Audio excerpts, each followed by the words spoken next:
Lessons learned and strategies. What do we want? Overheard in the hallway earlier today a student saying to another student, I just got back my LLS and I did really badly. Now I have to work on the lessons learned and strategies and I just don't know what they want.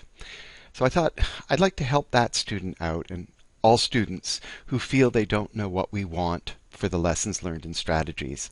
So I thought I would go through what our expectations are and how to fulfill them.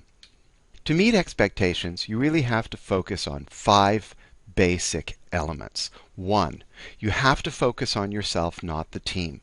Most of the document should be about yourself. Yes, you do have to put in some context about the project and about the team, but then this is really about you and your participation and the decisions that you made and the ideas that you had that you can take into the future to work better on team projects and have successful outcomes. The focus is on this term, not last term. Yes, again, you can use some idea from last term to set the context, but really the events that you're discussing are events from this term. One of the things that students have a lot of difficulty with is that the document should have one central idea. It's very, very hard to characterize that. I don't want to say it can only have one event or only one situation, because the basic idea might have followed through 2 or 3 events or 2 or 3 situations, but they are related to this central concept. It cannot be a laundry list of tasks or different disparate things that happened. I did this and then we did this. If there's no relationship between these things, look at which one of them is important and which one do you want to write about. The focus is on explanation and evidence, not just identifying what you did. And the explanation and evidence should be fairly clear and persuasive. Explanation has an element of description before it has analysis and evaluation. Even a simple idea like, I didn't leave myself enough time, that's a bit evaluative and it doesn't give the reader as clear an indication of what happened as I allowed myself 15 minutes to get there, but in reality it took 25 minutes. I was therefore 10 minutes late. We then understand what the dimension of not enough time is. And that leads to that last point, that you should describe the events objectively before analyzing and evaluating them. So here is what the rubric looks like. There are some questions about, can we use the LLS event? Do we have to use the LLS event? Yes, it's an iterative document and you have to be able to use the feedback that you got on the LLS, and you can certainly build on that event if you wish, but if there's something you'd rather talk about, then talk about something else. Just want to zero in a little bit on Table 1 and Table 2. Table 1 is there because there are a lot of documents to mark and there is not a lot of time to mark them, and so it's just a tick box thing instead of writing out whole sentences that will zero in a little bit on, or focus in a little bit on what your main strengths are and what your main weaknesses are. In order to meet expectations, look down this list of 10 items and see, have I got a main idea? Am I identifying and clearly explaining by describing and elucidating what happened in this event? What did I do about it? What did anybody do about it? What did I think should be done? And how do I show that in the examples? So by clearly linking the examples to the lessons learned or strategies, this is not a terribly mysterious process. There should be within the text in round brackets the identifier of the example, and for the example it should have a figure caption and a description that ties it back to the text so that the reader understands what they are. The examples don't have to be in a separate appendix.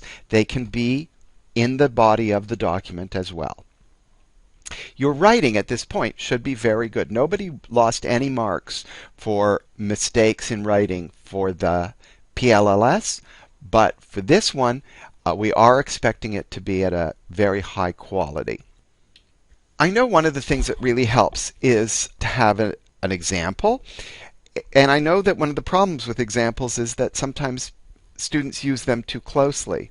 So I've already provided an example from a real lessons learned. It's from NASA, and it's on their website. They really have hundreds of these that you can take a look at to see, well, what does a lessons learned look like in the real world? Here's the abstract from the lessons learned, and I think this abstract gives you a really good idea of how a first paragraph might look for your lessons learned. So the first thing they give is they give the context. The WISE campaign, extended across a 4-month period, was complicated by the need to assure safe operation of a particularly hazardous cryogenic payload. So that's the situation. That's the context. Here's the main idea. Benefiting from careful planning starting more than a year before the launch, the WISE campaign responded to the rapidly and continually changing environment in which the launch preparations take place. So this is their success. The WISE project responded because it started more than a year before the launch to do its planning. Here are the issues that they planned around. Here are the kinds of preparations they made. They prepared for unanticipated logistical challenges, differences between launch crew culture and engineering practices, and lines of communication and launch anxiety. These were all the things they were preparing for. So I thought I would try to rewrite this so that it looks even more like something you might use for your own lessons learned by putting the main idea first.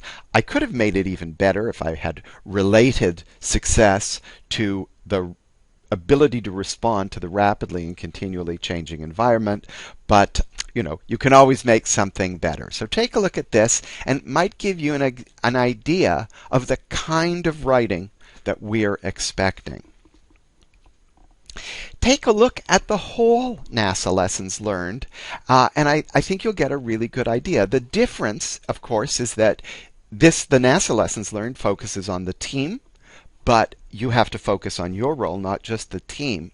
But I like the formatting of the NASA's lessons learned as well. It really does seem a lot like the formatting that we require from the style guide. So one of the things that you will lose grades for sure, is if you indent paragraphs rather than keeping them flush along the left margin and skipping a space between them, and if you don't use figure titles and they're not the correct format. These are all professional requirements, and the style guide is a constraint. We're very often asked by students to take a look at what they've written and tell them, is this right? And that's not something that we can really do. We can't really pre-guess the grader. It's not really fair, and not fair to the students, and in reality, you can't really see into a grader's mind, not even into your own mind when you're looking at something later. And so I think that the only person who can answer the question of whether or not you've done the assignment correctly and whether you're going to get a good mark is you. And it isn't so much a matter of how much work you did, but how committed you are to what it is you're actually expressing in the document. Can you justify why you wrote what you wrote? Are these ideas and events important to you? Will this help you inform your behavior in the future? And all of those ideas in your head, can you really say they're clear in the document? And can you make that argument to somebody else? And that last point's important, because if you don't like your grade, then you can certainly come and request a grade remark and have a meeting with Professor Basilak or myself where you show why it is the grader made an error and what did not see all of these things that you truly believe are in your document. So if you truly believe that those things are in your document, then it is the document that you want to submit, and that's the one that will be as right can be for you.